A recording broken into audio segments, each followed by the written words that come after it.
बहुत समय पहले की बात है। एक छोटे से गांव में एक साधु अपनी कुटिया में अकेले रहते थे। वे बहुत ही शांत, दयालु और तपस्वी व्यक्ति थे। उनके पास एक नेवला रहता था जिसे उन्होंने बचपन में घायल अवस्था में पाया था। साधु ने उसकी सेवा की और उसे स्वस्थ कर लिया। तब से वह नेवला साधु के साथ रहने लगा और उनका वफादार साथी बन गया।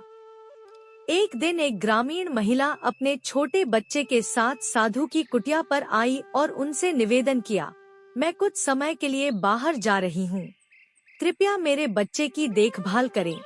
साधु ने सहर्ष उसकी बात मान ली।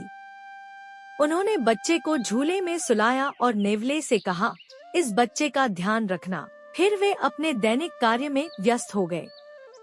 कुछ समय बाद जब साधु कुटिया के बाहर गए हुए थे, तभी एक विषैला सांप कुटिया में घुस आया और बच्चे की ओर बढ़ने लगा। यह देखकर नेवला तुरंत हरकत में आया। उसने साहसपूर्वक सांप से लड़ाई की और आखिरकार उसे मार डाला। लेकिन इस लड़ाई में उसके मुंह और पंजे खून से सने हुए थे। थोड़ी देर बाद साधु वापस लौटे। उन्होंने जैसे ही नेवले को खून से सना देखा तो उन्हें गुस्सा आ गया। उन्हें लगा कि नेवले ने बच्चे को मार डाला है।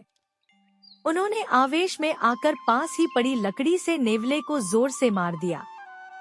नेवला वहीं मर गया। तभी साधु को बच्चे के रोने की आवाज सुनाई दी।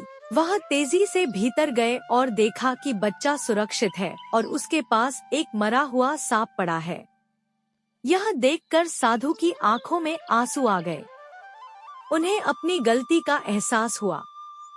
उन्होंने नेवले की वफादारी पर बिना सोचे समझे संदेह किया और उसे मार डाला। साधु बहुत पछताए, लेकिन अब कुछ नहीं हो सकता था। उन्होंने नेवले को श्रद्धांजलि दी और जीवन भर पश्चाताप करते रहे। नीति बटा शिक्षा।